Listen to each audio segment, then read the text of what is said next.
wabarakatuh. Halo semuanya, apa kabar? Berjumpa kembali pada mata kuliah Manajemen Pendidikan. Nah, pada pertemuan kali ini kita akan membahas mengenai materi fungsi-fungsi manajemen. Nah, kira-kira apa saja yang di dalam fungsi-fungsi manajemen ini? Baik, kita simak saja video selanjutnya. Baiklah, di sini saya akan menjelaskan fungsi-fungsi manajemen menjadi empat. Satu, fungsi perencanaan atau planning. Fungsi perencanaan adalah sebagai proses penentuan tujuan atau sasaran yang hendak dicapai dan menempatkan jalan dan sumber yang diperlukan untuk mencapai tujuan seefektif dan seefisien mungkin.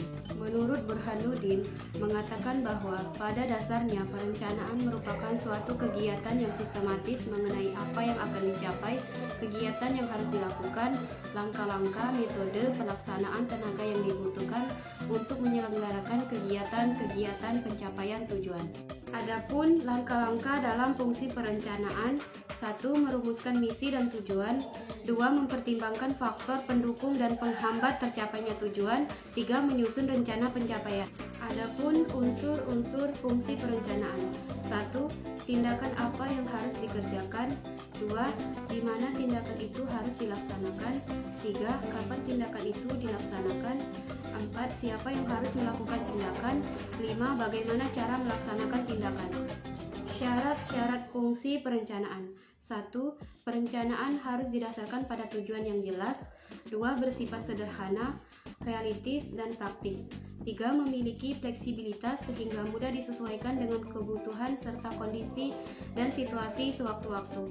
4. Terdapat perkembangan antara bermacam-macam bidang yang akan digarap dalam perencanaan itu menurut urgensinya masing-masing. 5. Terinci, memuat segala uraian serta klasifikasi kegiatan dan rangkaian tindakan sehingga mudah dipedomani dan dijalankan. 2. Fungsi pengorganisasian.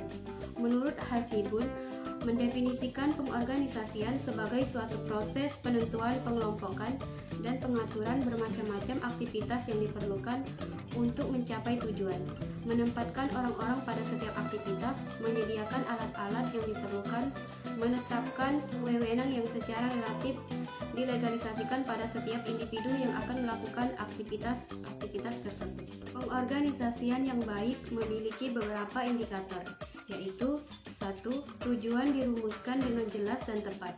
2. Pengorganisasian dilakukan secara berkesinambungan. 3. Adanya pembagian kerja. 4. Terdapat keseimbangan antara tugas, tanggung jawab, dan wewenang.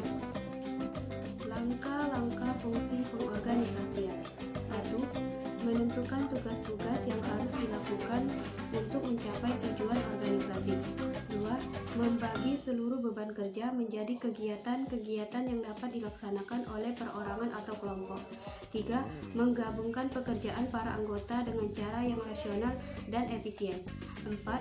Menetapkan mekanisme untuk mengkoordinasikan pekerjaan dalam satu kesatuan yang harmonis, melakukan monitoring, dan mengambil langkah-langkah penyesuaian untuk mempertahankan serta meningkatkan efektivitas. 3. Fungsi penggerakan. Fungsi penggerakan ini ialah gerakan pelaksanaan dari kegiatan-kegiatan fungsi perencanaan dan pengorganisasian.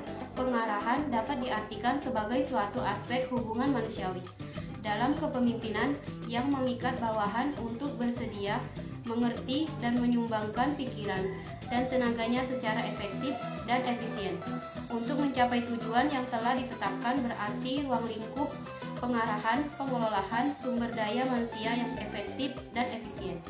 4. Fungsi pengawasan. Semua fungsi yang ada tidak akan berjalan efektif tanpa adanya pengawasan. Pengawasan ini merupakan penerapan suatu cara yang mampu menjamin bahwa rencana yang telah dilaksanakan sesuai dengan yang ditetapkan. Nah, itulah tadi video pembelajaran mengenai fungsi manajemen ya, fungsi-fungsi yang ada dalam manajemen. Saya harap semuanya dapat mengerti dan memahami apa yang ada dalam teori yang sudah dijelaskan pada video pembelajaran tadi. Sampai berjumpa di video selanjutnya. Assalamualaikum warahmatullahi wabarakatuh.